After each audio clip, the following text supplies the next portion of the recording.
let's talk decluttering, which is what I'm doing right now. I'm about to move on to a 37-foot sailboat, it's kind of a big boat, but when it comes to having stuff, it's not a big boat at all. So all of the stuff in my house right now is not going to fit on it, especially my couch, my dining set, and all of those other big bulky things, and not all my clothes either. Although I'm the type of person who actually enjoys decluttering when the mood strikes me, I don't like doing it when the mood does not strike me. But right now we're on a time crunch and decluttering has to happen.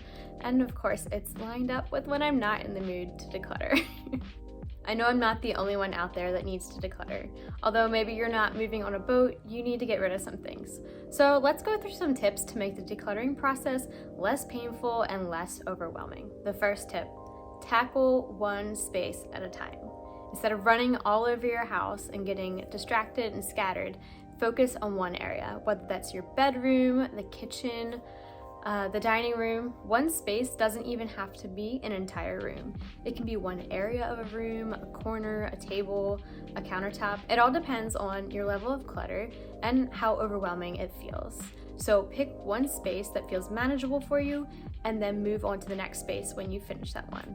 For me, I find that when I pick a room, it helps to start with the big items like the furniture before I start getting into the tiny things like that random rubber band and paper clip that probably just need to go in the trash. Moving on, the next tip is to create categories. The categories I suggest are donate, toss, maybe, and keep. Maybe the maybe category sounds dangerous to you, but I found that it actually helps me let go of things easier because I have the option if I'm not ready to put it in the toss pile or throw it in the trash can so I can't get it out. And more often than not, I've found that once something goes in the maybe pile, after a day or two, I don't feel like dealing with that item anymore, and I guess I've processed the emotions and whatever I needed to do to be ready and okay to let go of it. If you're the type of person that finds yourself picking things out of the toss pile after you've put it in there, put it all in a big black trash bag and do something so you're not going to want to take it out of there. So throw some dirty banana peels, some leftover food in there, put something in there so that you won't want to get it out once you're done. And also get it out of the house as soon as you can so that you can't change your mind and start taking things out. That's what we use the maybe pile for, but use that pile sparingly. So there's one category that you might feel like is missing, and I've intentionally left it out, and that's the sell category.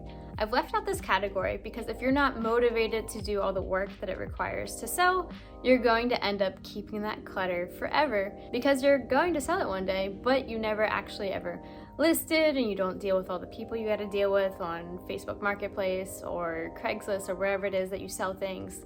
So if you do decide that you're going to sell things, make sure that you post them right away and get them out of your house and have a deadline.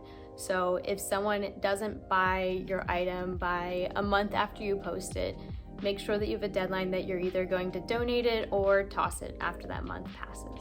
Alrighty, on to the next tips. So if you are decluttering to move, these tips might seem not useful right now, but when you get to your next space, whether it's a house, a tiny home, a boat, like it's going to be for me, make sure you get rid of your drop zones.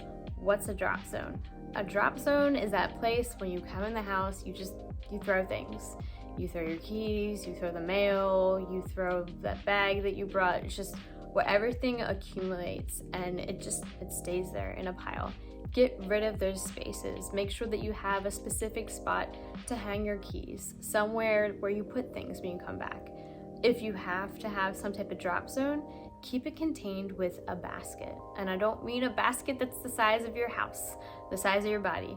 A basket that's a reasonable size, and make sure that you empty it every once in a while. If you find decluttering really overwhelming, this next tip is going to really help you, and that is to build decluttering into your schedule. So instead of once or twice a year, or for some people it might be every few years, having to tackle a massive amount of clutter, make it so that you're decluttering on a more regular schedule. What that schedule looks like will depend on what you choose. It could be weekly, monthly, daily, whatever works best for you and you can stick to. Make it so you only have to spend a little bit of time decluttering each time that you do declutter, so that it's not a big deal. To add on to that tip, it's also really good to set a deadline or a specific time interval for how long you're going to be decluttering. So for me right now, I have about a week-long deadline, and I didn't actually get to choose that deadline, but you might get to choose your deadline. So for me right now, I'm under a pretty tight deadline, and it's been a bit of a time crunch, and of course it can be kind of overwhelming at times. But the other good thing about having this deadline is that even when it gets overwhelming, I have to keep moving forward. I have to take that next item and categorize it. I have to keep moving and decluttering. So that's why I recommend that you set a deadline, or you can set an artificial deadline where you put on some upbeat music and see what you can do in 30 minutes and make it a challenge for yourself. If you do run into a situation where things get really overwhelming when you are decluttering, remember why you're doing it. Are you decluttering because having clutter around makes you feel sluggish and blah, or practical reasons like it's a lot easier to dust when you don't have a lot of things on all the surfaces? What is the reason why you're doing this? And remember that when it gets overwhelming. Also, if you don't have a tight deadline, remember that you can step away from it and come back. You don't have to have everything a complete mess like I do right now.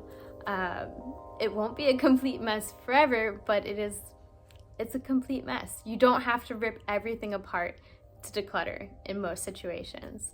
Luckily tonight, this room will be empty. Almost all of the clutter and the furniture and the things will be gone after tonight. So what's your reason right now for wanting to declutter? What's motivating you? Let me know down in the comments. Thanks for joining me for this video. Once all of this crazy decluttering process getting ready to move is over, I'll be sharing more with you from the boat. If you've enjoyed this video, please give me a thumbs up so that I know. I'm Kelly, and I'll see you in the next video.